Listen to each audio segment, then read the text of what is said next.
Ladies and gentlemen, welcome to Opinion Machine, the show where we talk about all things gaming. My name is Killjoy, and today we're going to be talking about Marvel Ultimate Alliance 3, The Black Order for Nintendo Switch. A game, for some reason, it has taken me years later to finally get around and play this. This is obviously the third game in the Ultimate Alliance series, which I played back on Wii. I played the very first one, never played the second one, and now finally I played the third one. What is it? It is a 3D action brawler where you have a ton of Marvel characters and you go around from place to place beating the ever-living crap out of villains and other enemy types and things like that. This is a really interesting game for me to talk about because part of me absolutely loves this game. Like, I love the content here, I love the format of the game, the things you can do in it. I mean, I bought the game and the expansion pass, so I got all the content, right? So for me, I managed to get it while it was on sale. I had some extra money, store credit stuff on the eShop, and I managed to get this game, and I've been having an absolute blast with it. But having said that, I'm also not, biased enough to say this is a fantastic game, because this game has levels of jank that I have not seen in a long time. And we're going to go through all of that, basically, today, to give you guys some kind of idea of what this game is like and whether you should buy it. Because right now, for some reason, this game is so hard to get a physical copy of. And it's something I wanted to get a physical copy of and I couldn't get it, so I bought it digitally. But I can confidently say that paying sort of the actual eShop price that they're asking for it, I don't think is worth it because of how janky the game is. But let's talk about the good stuff about this game, and then we'll talk about the bad stuff, and then I'll give you some final thoughts at the end of it. So, the thing you're going to, anybody that's going to enjoy it, if you're into Marvel and all that, and you like the classic Ultimate Alliance games, there's a ton of characters in here. We've got characters all over this series. Now, bear in mind, this game came out around about the time, or similar time to Infinity War, Endgame, all that sort of stuff, so it's got some influence from it. It's not the same story. It's a very different story about the Black Order. But you've got characters in this game from the Avengers, from the X-Men, from the Midnight Suns, from the Defenders, from the Guardians of the Galaxy. Just to give you some ideas, right? You know, you've got your usual offenders there. You've got Captain America, Iron Man, all that sort of stuff. But and this is including the DLC. We've got characters like Cable in here. We've got Crystal, who's in Inhumans. We've got Elektra's in here. We've got Falcon. We've got who else have we got that's interesting or unexpected, I guess. Iron Fist was really cool. Iceman's in here. You can play. There's just tons of characters. Moon Knight's part of the DLC. Like, I know Moon Knight was in in the original game, but like Psylocke's in here. There's a lot of X-Men that was really, really cool. Punisher's here. There's a ton of characters that are in this game. Wasps, but not Ant-Man. But across the board, there's a ton of characters, and it's really awesome to see them dig, not just the ones that are popular in the films at the time. Obviously, there's a lot of characters here that have gotten popular because of those films, but there are other characters here pulled from, like I said, you've got the Defenders and like Midnight Suns and things like that, all kind of pulled across, and that's awesome to see. Like, that's a really cool because, everyone's got a favourite hero, right? So this game has a ton. I mean, it has in total 36 playable characters as a base roster, and then 13 playable characters on top of that. That's a lot of characters for a beat-em-up brawler, and the reason for that is because the Ultimate Alliance games revolve around each of these characters having archetypes and playing very differently from one another. So when you pick a team of 4, which is what you run around with, that gives you different buffs, which we'll come to in a minute. But you also, you might want Iron Man on your team who can fly. You might want Spider-Man who can swing around and stick people to the ground. And you might want someone who's got a long-range user like Star-Lord or something. And then you can have the Hulk as a big smashy brute. But yeah, there's all these different characters. And then there's a ton of characters in the game that are NPCs. Like, you've got Ant-Man, you've got Ultron, you've got a bunch of the Inhumans in there, you've got the Black Order, obviously. There's just so many characters there, and they've just, pulled them from all parts of the Marvel universe. It's really cool. You even see Nova and the Nova Corps in there. I'm kind of surprised Nova's not playable. But yeah, it's just a ton of characters, and it's just that thing of the game being very much leaning very heavily into the Marvel license, essentially, which is awesome. And that brings, that's the first big appeal, is like, hey, this is a Marvel game. It's Wolverine's front and center of the box, right? So it's like, they know what they're doing. So that brings on to the gameplay. The gameplay at its core is you pick 4 characters, you fight with those 4 characters. Those characters that you've picked will have different playstyles for the most part. So each character has a light string combo, a heavy attack, and then has 4 abilities. So for example, I'm a big Iron Man fan, so I played Iron Man. He's got Unibeam, which is big. It's big forward laser that does loads of stuff. He's got a boosted charge, he's got missiles, and then he's got Repulsor Blast. And you can upgrade those abilities. And you can do the same for the other 4 characters. And then you've got, obviously, if you want to switch up your characters, you can. You go to a shield portal on the floor and you can get other characters to join and switch them out. And you tend to want a few different types. So you've got like someone who's more of a brute character, someone who's energy attack, someone's got a gun. Because there are reasons to have that, like have a mix of characters, because you can have different buffs and things on them.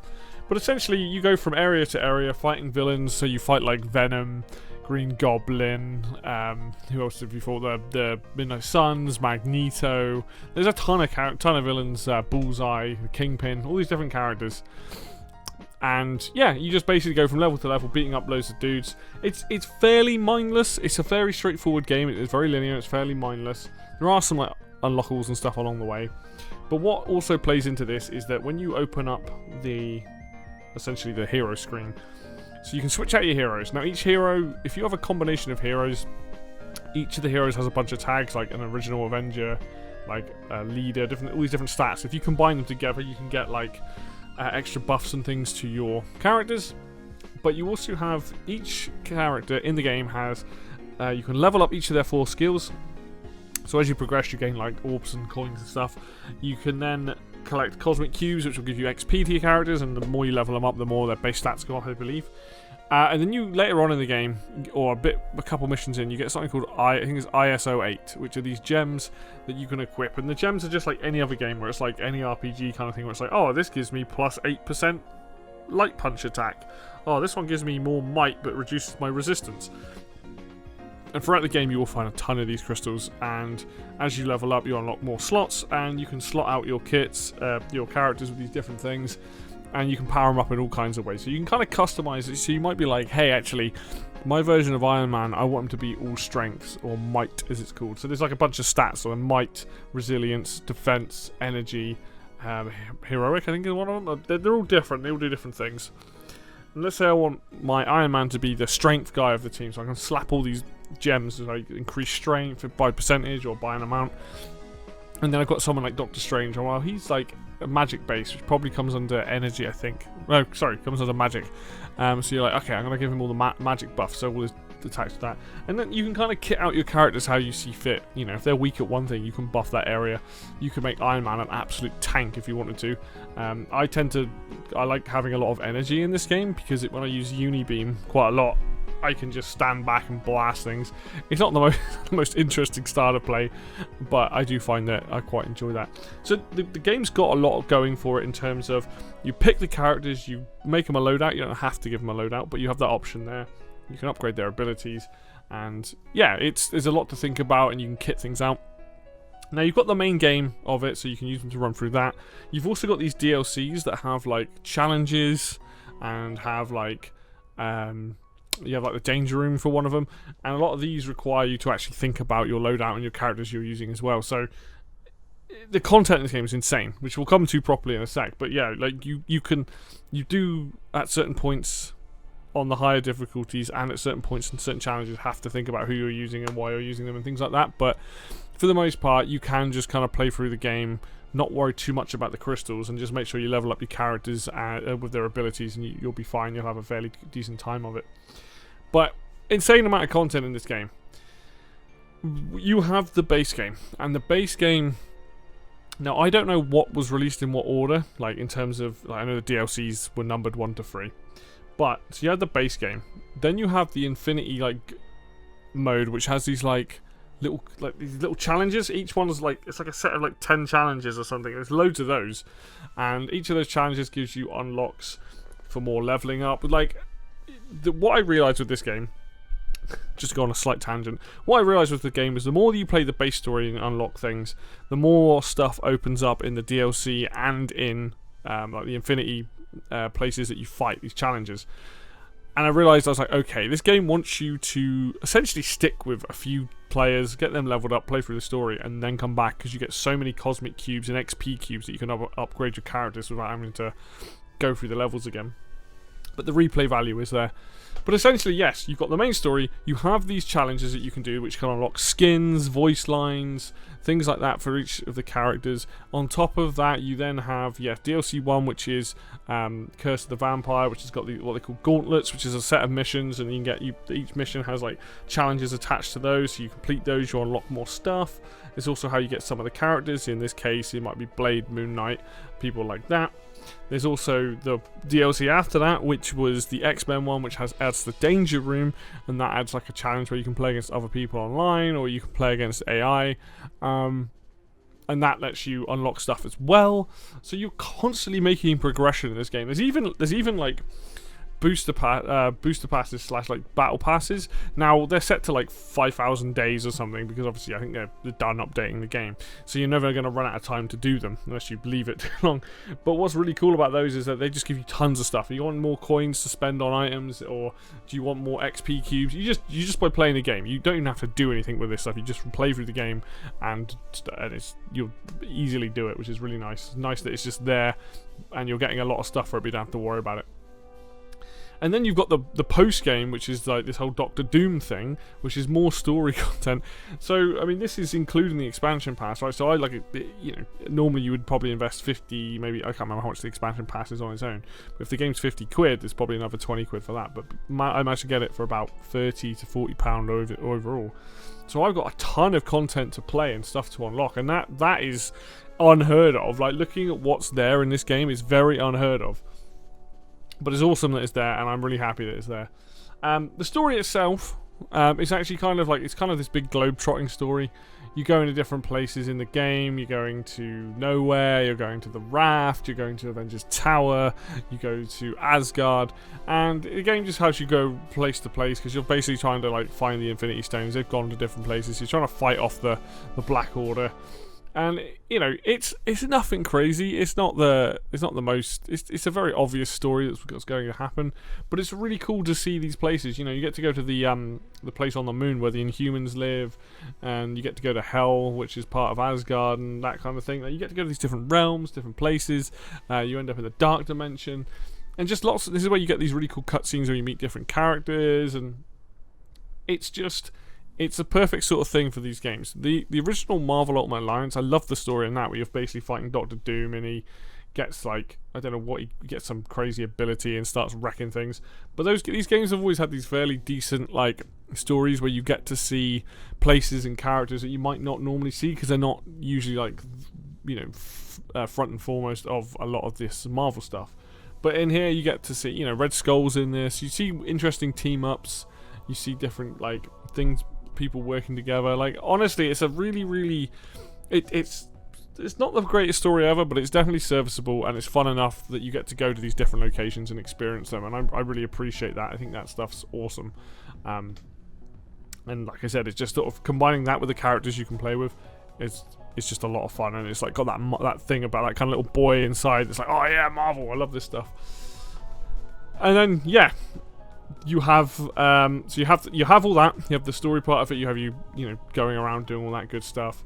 You've got the amount of content after you've done story. You've got all these characters and the way the characters work and all that. So, in terms of the game being what it is a fairly simplistic brawler, and it has a fun story, and it has fun characters you meet and all that sort of stuff. But as much as there's a lot to praise about this game, there's also things that do kind of become an issue with the game as well. So we'll start with the combat. Now the combat is again very basic, and this is not changed from the original game. The original game was exactly the same. You had 4 characters. They had light attacks, heavy attacks, you can block and all that, and then it comes down to using their abilities. The same is here, but the problem is that I think this is why there's 4 characters, so you can switch between them whenever you want on the fly to change up your moveset when you best need it. But there's a lot of crossover between characters, or there's a lot of the big heavy hitters kind of play the same. And the special moves that they have, their abilities, are the most unique stuff about them. Like, nobody else is going to have Repulsor Blast.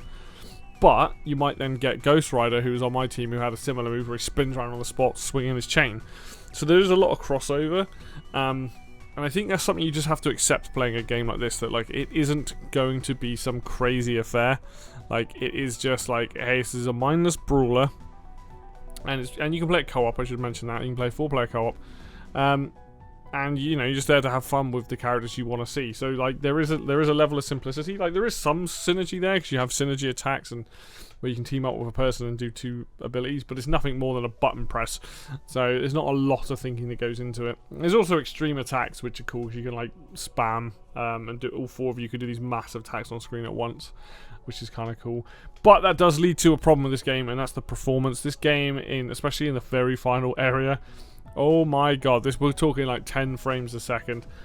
The game, for the most part, runs okay, but you are going to notice it very quickly when you start doing extreme attacks and things like that, where the game just can't handle the stuff that's going on screen and things like that. It's yeah, it does not run very well. Like, and this is one of the worst games I've like played in terms of like how much it drops on the Switch, and it's definitely something I'm like, makes it hard to recommend, because you know the game is fun, but when it tanks that hard at certain points, it does make it kind of unplayable. So you know, keep that in mind. And it happens more at the end of the game, especially the final fights where there's just so much going on. It's very hard to like play the game when it's running on that lower frames, so that's not good. One thing that might turn a lot of people off, and it's probably my biggest issue, is the difficulty of this game. This game is flat out unfair at points. I got to a point in the game where I was fighting the Kingpin, who's like the 2nd major boss or the 3rd major boss, and the game tries to tell you what kind of level you need to be at. Alright, and I was pretty much there, but that boss fight kicked my ass so many times. Like, I eventually did do it. Later on in the game, I eventually ended up putting the difficulty down, because I was just like, I don't think the level at which they're saying you need to be, which I was, is correct. I think you need to be a few levels higher, you know. And I just think that you get these massive fluctuations of like parts of the game where it's like, yeah, this is straightforward, but then it'll be super spike heavy and really difficult. And part of that is because in this game, you as the player can get stun locked, and you as the player can get juggled, and this happens a lot with certain types of enemies. Obviously, you get heavy enemies that you have to stun or break their like armor essentially for them to like be stunned and you do damage to them. But there are times I'll get smacked into the corner by an ability, and then 3 or 4 other enemies jump on me, and I just take the damage, and there's nothing I can do about it. And I think that is a huge oversight in any game. You should never let your player be able to be like done like that. Maybe by a boss, right? I could understand it by a boss, but not by regular enemies, and not by the amount of enemies. And this applies to the challenges you have to do. This applies to the DLC. The DLC is surprisingly difficult, at least I found it so far. But it is a real problem, you know. And I found with the bosses as well, like some boss fights in this game, I'm just like, how do you do this like properly? Because what they do with the boss fights, they don't put enough gap between the boss doing an attack and then their next attack, so that you'll get like you'll maybe get like 1 or 2 hits in. But the bosses usually track where you are. The bosses usually don't always target you. They'll target other people, but sometimes it's just very, very difficult to deal with what's going on screen. And there's a lot of what feels like a lot of trial and error. And even like, yeah, I understand learning boss patterns and things like that, but even then it feels very unfair. It's a real problem. So I would suggest, if you're playing this game, just stick with a team of characters and always try and use the highest level ones, and when you can, level them up to give you an edge on terms of damage. You do get something called the lab in this game, I forgot to mention this earlier, that allows you to open up a ton of upgrades for everyone, like global upgrades, which is really good. So if you can do that and get a ton of like extra defense and extra attack and all the good stuff, it makes a huge difference. But yes, it is a problem, and yes, I do think it's this game is cheap. I haven't described a game this cheap in a long time, but this game is very cheap, and quite frankly, it is infuriating. But I did play the game on easy, eventually switched it down to easy, and you know, I'll just level up my characters and go back and do a lot of the challenges when I'm like 10, 13 levels over what I need to be, so beware of that. And one other thing that you're going to notice is the camera feels like it's from the 2000s. This camera is constantly getting in the way, or like other objects are getting in the way of the camera, like walls, or it'll go through the map, or it just won't center behind you. It's been a while since I've played a game where I've had to like really fight with the camera. It's not something you expect from more modern games these days, but there we go. It is a problem, and for the most part, it's not it's not too bad, but there's no defending a camera like this. Like, there should have been ways to... You can change it, because I've got it set to classic. You can change it to heroic, which is apparently like more over the shoulder. I didn't try that. It might fix the issue, I don't know, but basically, yeah, you can click in the right stick and it will center the camera behind your character, but my god, yeah, there's places where it just decides to have a mind of its own and you're just like, well, I'm whiffing at air, so let's hope for the best. And one weird choice that they did make with this game is that when you're in a fight, you are the only character that isn't highlighted. So all the AI characters and like people on your team are highlighted, but you're not. So you can always see where they are, and when it gets a bit chaotic, sometimes it's hard to see where you are. And I'm like, why not make that the other way around? And it might be to do with the fact that the game's co-op. Could well be that. But ultimately, I was very much like, this is definitely a choice, because I at times lost where my character was, and it was like, oh god. It's hard for me to recommend a game like this, knowing full well that it doesn't, at the price it is at, like $49.99 or $59.99 on the eShop, which is what it is. I don't think it's worth that price, because this game is incredibly average at best. It's, you know, people would probably put it at like a 6 out of 10. That's what I think it is. I think there's fun to be had here. But it's also janky as all hell. And because of the issues I described, this is sort of something you pick up like on a bargain thing. Like, I don't have a problem with licensed games, and I think this game has some really awesome stuff in it. But it's very much, you have to be a fan of Marvel. You know, this isn't just like a great brawler, but that uses Marvel. This is like, here's a Marvel game.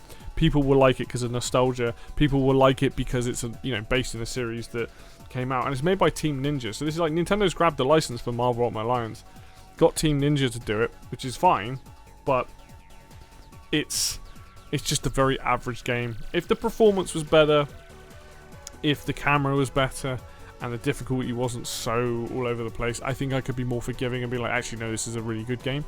Like, for me personally, I've really enjoyed it. Despite my annoyance with it, I've really enjoyed it, because it's like, oh cool, yeah, it reminds me of the first one. But recommending this to people is very difficult at the price that it normally is. So if you ever see this physically for like probably 30 quid or less, it's definitely worth picking up. But if you're ever going to get it on the eShop, make sure you've got some, either somebody else is paying for it or you've got some points to spend. Bring that price down if you're going to buy it, because yeah, it's an imperfect game at best. So, but yeah, that's going to do it for me today then, guys. Thank you very much for watching as always. If you liked the video, hit like. If you want to see more content like this, and hit subscribe. Links for Facebook and Twitter will be down below in the description as always. And until next video, I will see you then.